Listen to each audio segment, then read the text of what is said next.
Happy Remembrance Day, everybody. Today, I'm going to be talking about the new Mount Eerie album, Night Palace. Since most of my viewers are my friends who know me personally, but don't really know about the music that I listen to, I'm just gonna kind of go over the timeline of Mount Eerie slash the microphone slash Phil Elverum. And before I really get started with that, I would like to say I am actually a really big fan of Phil Elverum's music. Not all of it. I mean, he's got a lot of music, and some albums are definitely better than others. If you don't really want the recap, here's like my ranking of all of his albums that I've heard. I haven't heard everything, but I think I've heard like the important ones, so there's my ranking. So Phil Elverum is from a small island town in Washington state called Anacortes. He's lived there pretty much his whole life. So northwestern Washington, pretty much where he's lived forever. He's always been really experimental with his music, but he's always kind of centered around folk music, and not really, I think, to be like a folk musician, but just because he's always played acoustic guitar. That's just how he writes songs. He's not really like a Bob Dylan or I don't know, Bon Iver or Elliott Smith. He's not really like that. He's definitely got his own kind of sound. He kind of blew up with The Glow Part 2, which is a continuation of his album It Was Hot, We Stayed in the Water. And that's something that I really like about his work, actually. He does like all sorts of musical sequels. Mount Eerie is a continuation of The Glow Part 2, and then there's Mount Eerie Parts 6 and 7. And then this new album is kind of like, a lot of people are calling it The Glow Part 2. So I guess what I'm really trying to say is he's always had his own unique way of doing things as a folk artist. And he kind of thinks of music and the whole scene and everything like that in a pretty unique way. And he's really got his own unique style,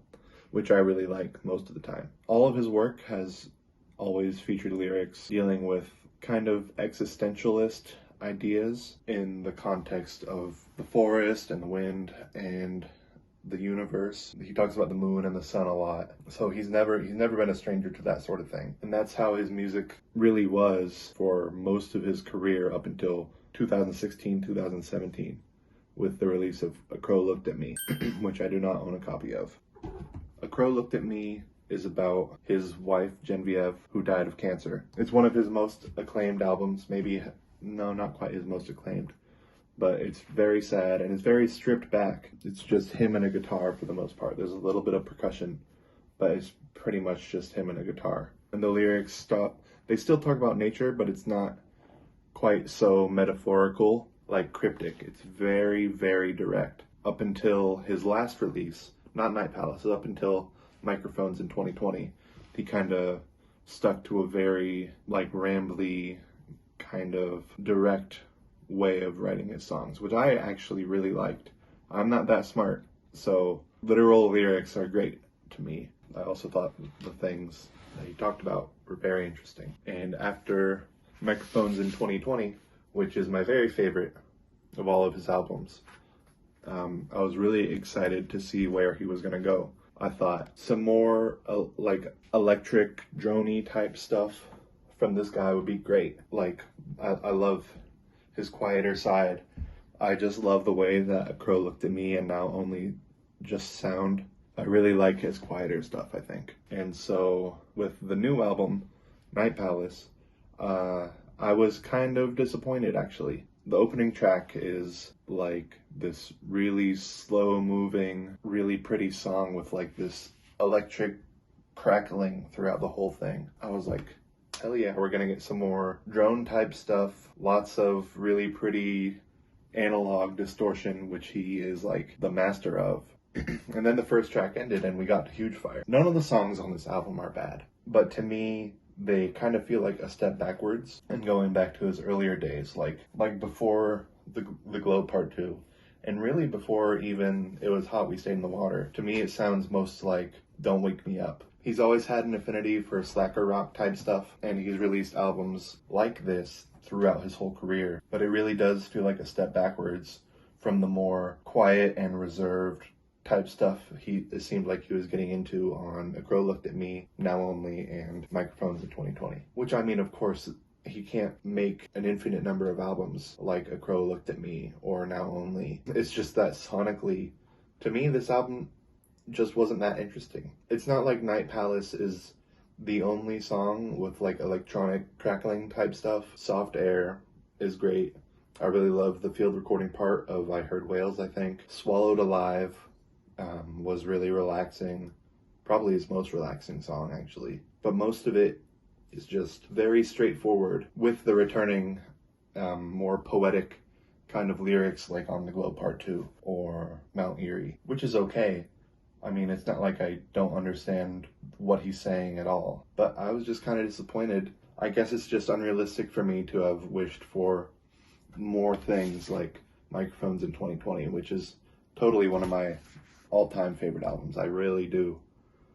He has a lot of albums which I would consider some of my all-time favorites, especially these two and A Crow Looked at Me. They're so nice, so good, so interesting, and this album just wasn't as interesting to me sonically. Now, the lyrics are not really a new realm for him to explore, but they're certainly some of the bleakest. Maybe they're not literally talking about how destructive death is, like on A Crow Looked at Me or anything like that, but they're certainly bleak. I think most of what he's trying to say here is now that he's aged, he's kind of realized just how big the universe is and how powerful all the forces of nature are and how big the world is, and it's led him to a second realization that humanity is so small and pathetic and selfish, which I think can be evidenced by like non-metaphorical decolonization, or I'm forgetting the name of it now, but the one about his snowbird neighbors, you know what I mean?